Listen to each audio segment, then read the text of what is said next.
시편 31편입니다.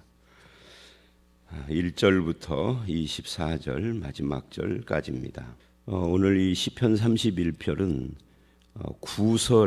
구설의 다툼하고 관계가 되는 그런 내용입니다. 그래서 비방과 욕과 거짓말과 거기서부터 나오는 다툼, 여기서 하나님의 백성은 어떻게 해야 하는가 하는 것을 보여주는데, 사실은 이제 이 시를 지은 시인뿐만이 아니라 다윗뿐만 아니라 다윗 시대로부터 3000년이나 지난 오늘날 우리의 인생도 이 구설의 다툼을 비껴 벗어나기가 쉽지 않은 것이 인생이죠.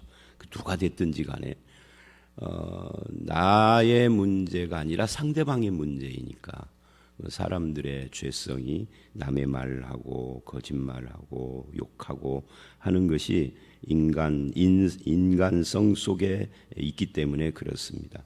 오늘 본문은 세 단원으로 나누어져 있어요. 1절로 8절에서 이제 기도하는 그 시인의 모습이 나오고, 9절로 13절은 구설의 다툼에 휩싸인 사람들이 느끼는 어떤 경험, 느끼는 느낌, 경험, 상황 이런 것들을 쭉 이야기를 합니다. 그리고 14절로 22절은 하나님이 어떻게 이 구설의 다툼에서 반응을 하는가, 또는 또 신자는 어떻게 그것을 반응을 하는가 하는 그런 내용들과 확신 또는 다른 성도들에 대한 권면, 이런 걸로 구성이 되어져 있습니다. 먼저 1절로 8절을 보시면 이제 여호와여 내가 주께 피하오니 건지소서 하고 기도를 하죠. 계속 기도하는 내용들이 3절까지 쭉 나와요. 그러다가 이제 이 시에서 발생하는 그 시인이 겪고 있는 그 고통이 무엇인가에 대한 최초의 표현이 4절에 등장을 합니다. 그 4절에 보니까 그들이 나를 위하여, 근데 밑도 끝도 없이 그들이 그래요. 앞에 그들에 대한 정보가 전혀 없죠. 그들이 나를 위하여 비밀이 친 그물에서 빼내소서, 주는 나의 산성입니다. 그러니까 이 비밀이 친 그물, 이게 이제 시인이 이 시를 쓸 때 느꼈던 고통의 원인이죠. 이 비밀이 친 그 그물하고 대조적으로 나오는 단어가 20절에 주의 은밀한 곳에 숨기사 비밀이 장막에 감추사 하는 이 표현입니다. 그러니까 저들이 친 비밀의 그물과 주님이 나를 위하여 예비한 은밀한 곳, 비밀의 장막, 이것이 둘이 딱 대조가 돼서 이제 요거를 보면은 이 시는 뭐다 하는 것이 나타나죠. 문제는 이 4절에 비밀이 친 그물이라는 것이 뭐냐 하는 거죠. 그 표현 자체만 놓고 보면은 누군가 나를 파멸시키기 위해서 함정을 파고 나를 마치 새를 몰아가고 물고기를 몰아가듯이 그 비밀의 그물에다가 올가매려고, 거기에 걸리게 만들려고 무엇인가를 꾸미고 있는 그런 내용이죠. 이제 그게 뭐냐 하면은 9절로 13절의 구설이에요. 비방과 욕과 거짓말과 이런 것들인데, 이제 이 1절로 8절에서는 구체적으로 그 비밀이 친 그물을 설명을 하지는 않죠. 뒤에 가면은 그렇게 나오는 것입니다. 그래서 이런 경우를 당해서 다윗이 기도를 합니다. 다윗의 기도뿐만 아니라 성경에 나오는 기도는 모든 기도는 핵심이 하나예요.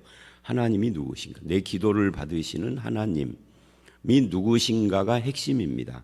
오늘 우리들의 기도는 사실은 하나님이 누구신가 보다는 그냥 내 사정과 감정을 표현하는 것이 더 중요하게 등장을 하는데, 성경의 기도들, 특히 다윗의 시편의 기도들은 하나님에게 집중을 해요. 물론 내 사정과 내가 당하는 경험들도 나오죠. 그러나 훨씬 더 많은 쪽에 하나님을 표현을 하는데, 이 하나님은 다윗 자기가 처한 환경이나 이 비밀이 친 그물을 훨씬 뛰어넘는 그런 문제들을 뛰어넘는 분입니다. 그래서 자기 환경보다 하나님을 바라보는 것이 더 중요하고 저들이 친 그 함정보다 비밀이 친 그물보다 하나님이 누군가를 생각하는 것이 훨씬 더 중요한 문제다 하는 것을 보여주죠. 그랬더니 그 하나님은 누구십니까? 하나님은 나의 산성이고 반석이고 1절, 2절이 이제 그런 이야기죠. 또 3절을 보면 거기서도 반석, 산성이 또 나오면서 그러므로 주의 이름을 생각하셔서 나를 인도하시고 지도하시고, 그러니까 하나님은 이 반석이나 산성이라는 말은 1절에서 말하는 것처럼 그에게 피하는 자를 숨겨줄 수도 있고 흔들리는 자를 흔들리지 않도록 잡아주시는 분이기도 하고 또 이제 3절처럼 그 걸음을 사람들이 나아가야 될 방향과 그 걸음을 인도하고 지도하고 가르치시는 분이다 하는 것을 이런 단어들로 지금 표현을 하고 있는 겁니다. 또 5절을 보면 그 하나님에게 나의 영을 부탁합니다 하면서 진리의 하나님 여호와여 그래요. 하나님은 진리의 하나님이다. 이거는 이제 아마 9절 이하에 나오는 저 구설의 다툼으로 나를 공격하고 욕하고 비방하고 거짓말하는 자들의 그 거짓됨과 비교해서 내가 믿는 하나님은 진리이시다 아마 이렇게 표현을 한 것 같아요. 나는 내가 진리다가 아니라 내가 믿는 그분이 진리다. 진리의 하나님이시다. 그분이 나를 속량하셨습니다. 건지셨다 하는 거죠. 그렇게 그래서 내가 주님께 피합니다. 그러니까 내가 피하는 나의 반석으로 삼는 것이 무엇이냐 하는 것이 중요한 거죠. 내가 반석으로 삼고 피하는 것이 하나님이시다.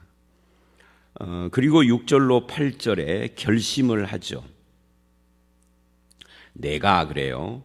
그러니까 앞에서는 하나님이 누군가를 쭉 이야기를 했는데 이제는 그런 하나님을 바라보면서 그분이 나의 산성과 반석이고 인도자고 가르치는 지도이기 때문에 진리이고 속량자이기 때문에 이제 나는 어떻게 할 것인가를 벌써 결심을 이야기를 합니다. 내가 허탄한 거짓을 숭상하는 자 미워하고 여호와를 의지합니다. 이게 결심이에요. 내가라고 시작을 하죠. 또 7절도 내가 그러죠. 내가 주의 인자하심을 기뻐하며 즐거워할 것은 주께서 나의 고난을 보시고 환난 중에 있는 내용을 아시고, 그러니까 주님이 보시고 아시고 주님께서 무엇을 하시는 것을 내가 믿는다. 그렇게 자기의 결심을 표현을 하죠. 사실 우리는 기도를 이야기를 할 때 대부분 기도를 얼마나 오래 하는가에다가 초점을 맞춰요. 제가 최근에 저를 아는 어떤 분이 저한테 뭐를 메시지를 보내줬는데 메시지가 글이 아니라 영상이더라고요. 근데 그 영상이 뭔가 했더니 영상의 첫 번째 부분은 갑자기 노사연이 노래 부르는 모습이 나와요. 그 찬송을 부르더라고 노사연이. 한참 찬송을 부르더니 이제 노사연 찬송이 끝나니까 그 다음부터는 방언에 대한 이야기가 나와요. 방언에 대해서 우리나라의 유명한 목사들이 이제 방언을 굉장히 중시하는 목사들이 방언에 대해서 설명하는 그 짤막짤막한 영상들이 여러 목사들이 좀 뭐 유기성 목사도 나오고 뭐 쭉 그러고는 영상이 끝났어요. 그럼 뭐 무슨 의미인가 모르겠어요. 근데 이제 저도 이 사람들이 방언에 대해서 뭐라고 하는가 하고 유심히 들었죠. 여러 사람이 주장을 하니까 젊은 목사서부터 나이 좀 있는 사람까지 쭉. 근데 그 영상에 나오는 대부분의 사람들이 다는 아닌데 대부분의 사람들이 방언을 왜 하느냐? 방언을 해야만 하는 이유 뭐겠어요? 방언을 하면은 방언 안 할 때는 기도 10분밖에 못 하는데 1시간도 2시간도 오래 한다 그거예요. 그게 이유야. 어이가 없는 거죠. 성경은 기도를 10분 하는 것보다 1시간 하는 것이 훨씬 좋은 기도다라고 단 한마디도 안 나와. 성경이 말하는 것이 아니에요. 그게 10분을 하든 1시간을 하든 뭐 100시간을 하든 중요한 것은 그것이 아니다 그 말이에요. 근데 우리는 기도를 길게 하는 거, 오래 하는 거, 거기에 초점을 가지고, 성경의 기도는 그것이 아니라, 초점이 그것이 아니라 내 기도를 받으실 그분이 나의 누구며 그 하나님을 내가 깨닫고 기도하기에 나는 기도하면서 어떤 결단을 해서 내가 내 기도에 하나님이 반응을 하는 것이 아니라 하나님이 어떤 분이신가에 내가 반응하잖아요. 하나님은 이런 분이기 때문에 내 상황은 이렇지만 나는 이렇게 결심하나이다. 이제 이렇게 살겠습니다. 이게 기도잖아요. 하나님이 초점이다 그 말이에요. 주기도문도 맨 처음에 하늘에 계신 우리 아버지 그렇게 하고 나가지 않습니까? 그래서 이제 6절을 다시 보면 이제 허탄한 거짓을 숭상하는 자를 미워하고 핵심이 여호와를 의지합니다. 이게 이제 결심의 핵심이죠. 또 7절 하나님의 인자하심을 기뻐하고 즐거워하겠습니다. 이게 7절이죠. 왜냐하면 7절 하반절을 보면 환난 중에 나의 고난을 보시고 환난 중에 있는 내용을 나의 사정을 다 아시는 분이 하나님이니까 내가 환난 중에 얼마나 고통스러운지도 주님이 아시니까. 또 8절 나를 원수의 수중에 가두지 않고 내 발을 넓은 곳에 세우시는 분이 하나님이라는 걸 내가 믿기 때문에 내가 하나님을 의지하고 하나님을 기뻐하고 즐거워하겠습니다. 일단 첫 번째 연에서 사실은 실질적인 결론이 다 끝나버린 거예요. 9절서부터는 그걸 이제 조금 그 비밀이 친 그들의 그물이 뭐냐 하는 것을 좀 더 자세히 설명을 하고 그리고 다시 하나님 앞에 탄원하는 그런 내용으로 이제 나가는 거죠. 여러분의 기도의 초점은 어디에 있습니까? 내가 믿는 하나님을 바라보는데 초점이 있어야 돼요. 해결도 거기에 있는 거죠. 그 하나님이 누군가를 바라보고 묵상하고 생각하고 하다 보면 자연히 내가 뭘 결심해야 되는가가 나오는 거죠. 그 다음에 9절로 13절이 이제 두 번째 연인데, 아까도 말한 것처럼 구설의 다툼에 휩싸인 사람들이 느끼는 그 느낌과 경험과 거기서 나오는 여러 가지 파생되는 것들을 말하는 겁니다. 9절, 10절을 보시면 여호와여 내가 고통 중에 있습니다. 내게 은혜를 베푸소서. 내가 근심 때문에 눈과 영혼과 몸이 쇠하였나이다. 그러니까 고통, 근심, 걱정, 불안 이런 것들이 자기 삶 속에 지금 있다는 거예요. 10절에도 내 일생을 슬픔으로 보내며 나의 연수라는 것이 앞에 일생하고 똑같은 겁니다. 이게 연수를 탄식으로 보내며 내 기력이 나의 죄악 때문에 약하여지며 뼈가 쇠하도소이다. 그러니까 그냥 고통과 근심과 슬픔, 탄식 그리고 연약함과 뼈가 쇠한다. 이 뼈가 쇠한다라는 것은 이건 무슨 육체적인 이야기라기보다는 마음의 상태를 이렇게 표현을 하고 뼈가 쇠하여 가는 것이 느껴질 정도로 고통스럽다는 거죠. 이걸 보면 사람의 삶 속에 제일 고통스러운 것이 무엇이냐 할 때 다른 사람이 하는 말이에요. 말이 사람을 살리기도 하고 죽이기도 하고. 지지난주 수요일에 제가 그 제자반 성경 공부 내용을 설교로 요즘 계속 하고 있잖아요. 연말까지 해야 완성이 될 것 같은데 거기에서 말에 대한 이야기를 했습니다. 살리는 말, 죽이는 말이 있다. 그래서 살리는 말은 뭐고 죽이는 말은 뭐고. 여기 이제 그게 나오는 겁니다. 사람을 죽이는 것이 사람의 말이다. 그래서 말을 참 우리가 생명 있는 말로 잘 해야 한다. 어떤 사람은 아무것도 아닌 평범한 말도 말 속에 가시가 돋쳐 있는 경우가 많죠. 근데 어떤 사람은 똑같은 앞에 사람과 내용이 똑같은데 말이 부드럽고 사람을 훈훈하게 해주고 격려해주는 말이 있어요. 본인이 몰라 그걸. 수십 년 인생 살면서 굳어져 가지고 본인이 몰라. 옆에 있는 사람도 몰라. 함께 살아가지고 비슷해졌어. 많아요. 남들이 보면 알아. 저 양반은 같은 말인데 왜 이상하게 가시가 있지? 왜 저렇게 독설이 있을까? 그런 말들이에요. 거기에다가 내용까지도 비방과 욕과 거짓말이면 이제 이거는 엄청난 무기가 돼서 사람을 죽이죠. 여러분 그 연예인들이나 이런 사람들 자살 많이 하잖아요. 우리나라의 자살률을 높이는 사람들 중에 한 집단이 연예인들인 것 같아요. 근데 그 연예인들이 왜 그럴까요? 이유는 여러 가지가 있죠.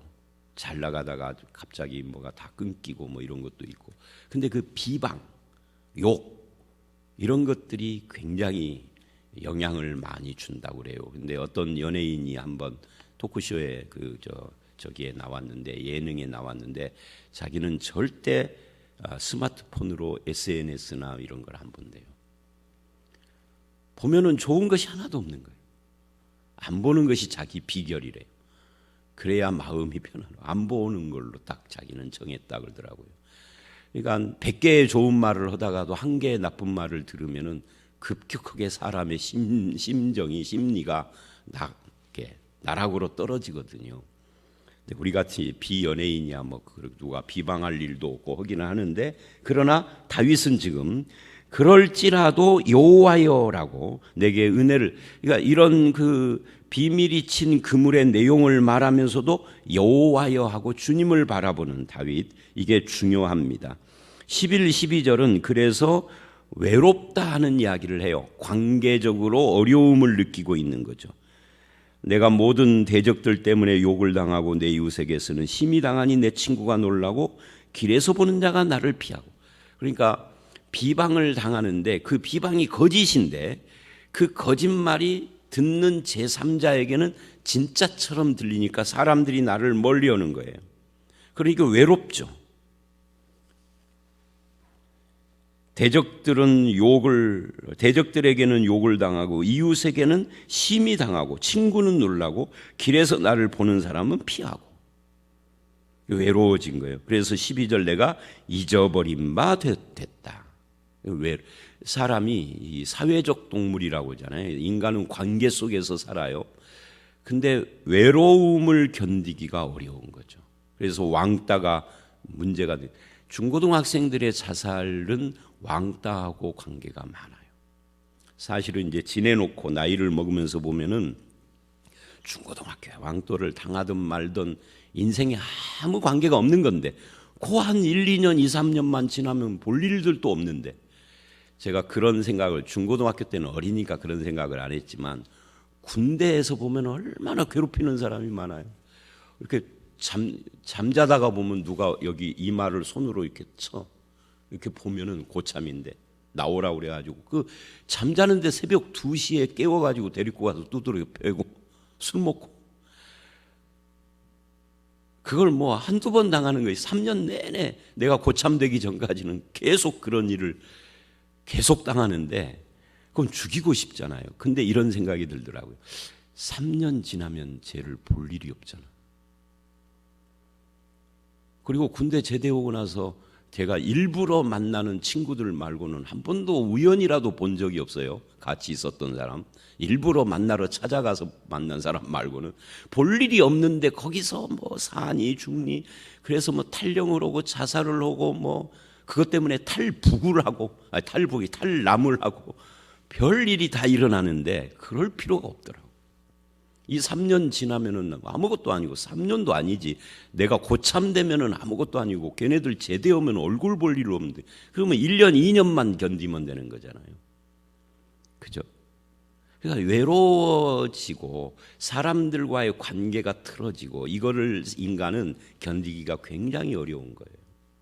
생각해보면 아무것도 아닌데, 다윗이 지금 그런 외로움, 잊어버린 바, 사람들이 나를 봐도 슬금슬금 피하면 얼마나 고통스럽겠어요. 그런데 다윗은 그런 자기의 사정을 하나님께 아뢰는 겁니다. 그리고 담대해지는 거죠. 하나님께서 아십니다. 13절 두려움도 이야기를 해요. 내가 무리의 비방을 들었으므로 사방이 두려움으로 감싸였나이다. 그들이 나를 치려고 함께 의논할 때 내 생명을 빼앗기로 꾀하였나이다. 두려움, 무리의 비방, 이게 이제 소위 왕따죠. 왕따. 한 사람이 비방하는 것보다 무리가 비방하는 것이 훨씬 타격이 심하죠. 그런 내용들이 쭉 13절까지가 자기의 그 상황에 대한 RM이라고 할 수가 있습니다. 그러면서 14절로 22절로 이제 세 번째 연으로 넘어갑니다. 어떻게 이 구설의 다툼에 반응을 하는가를 보여주죠. 14절을 보면 여호와여 그리하여도, 이게 우리가 주목해야 할 첫 번째는 이 모든 것을 이야기를 하면서 항상 여호와여 하고 하나님을 향하고 있다는 거죠. 그리고 그리하여도라고 합니다.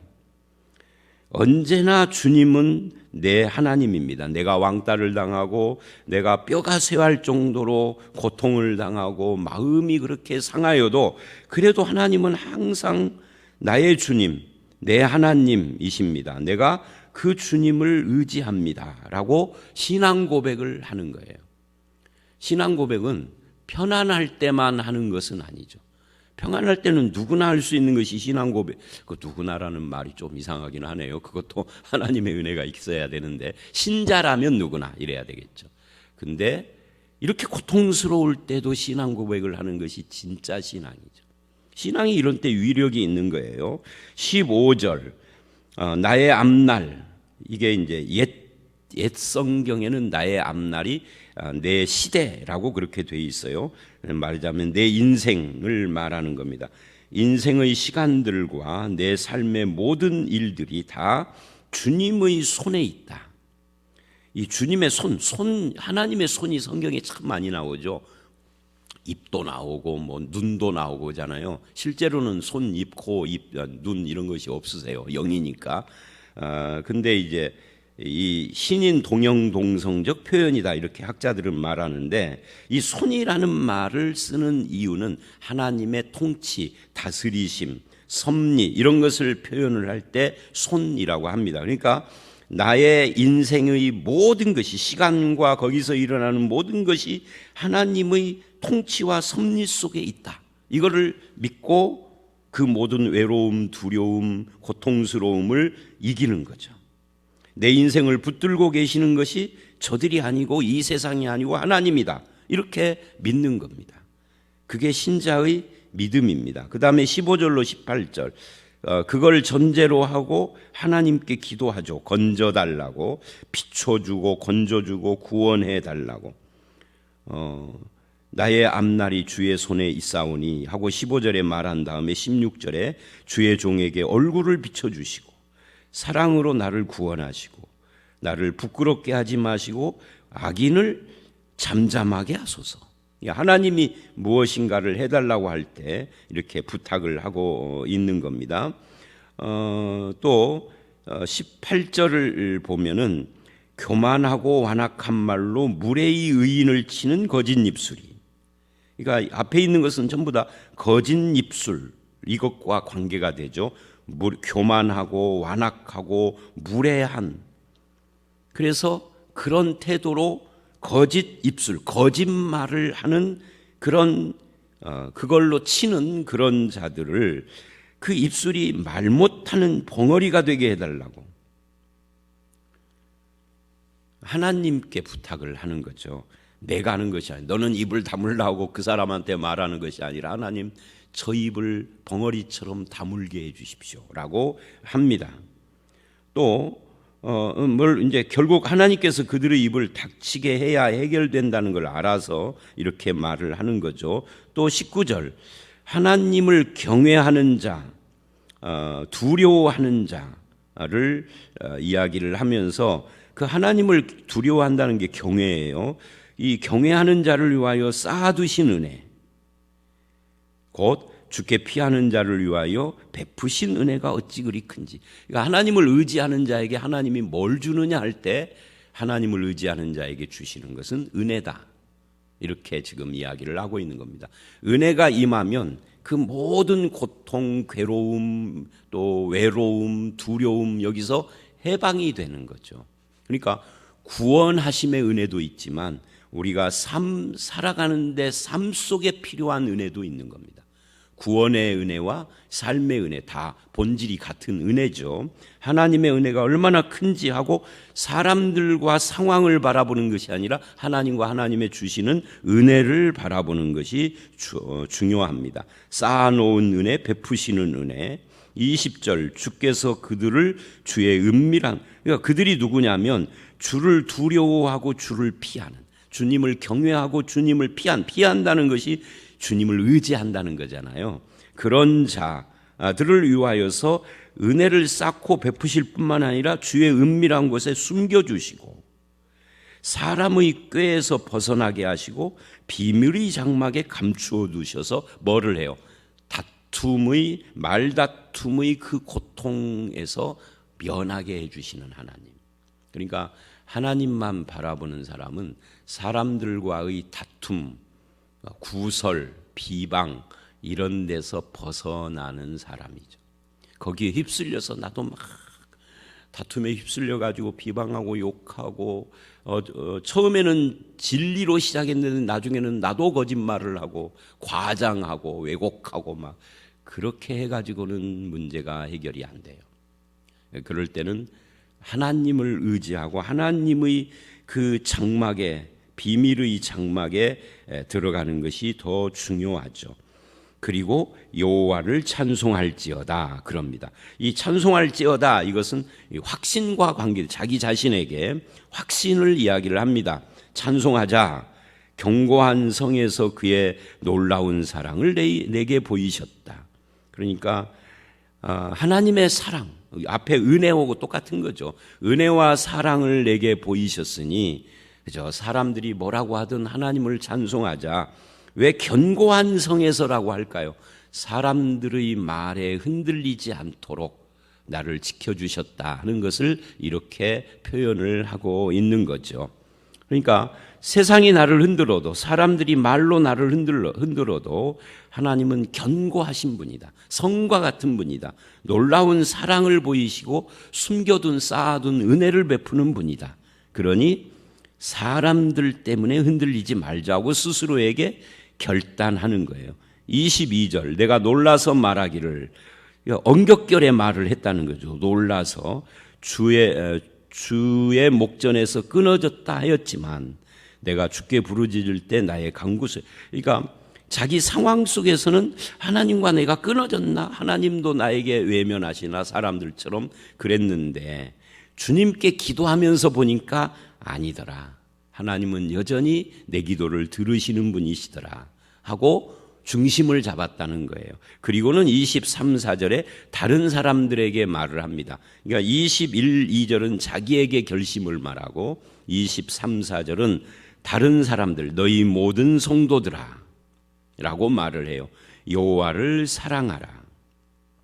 그러니까 구설의 다툼에 우리가 빠졌을 때 어떻게 해야 될 것인가? 견고한 성 같은 그 하나님을 바라보고 그 은혜와 사랑 가운데서 우리가 흔들리지 말아야 하고 또 하나님을 사랑해야 하고 진실하게 행해야 하고 그 23, 4절이 그런 거죠.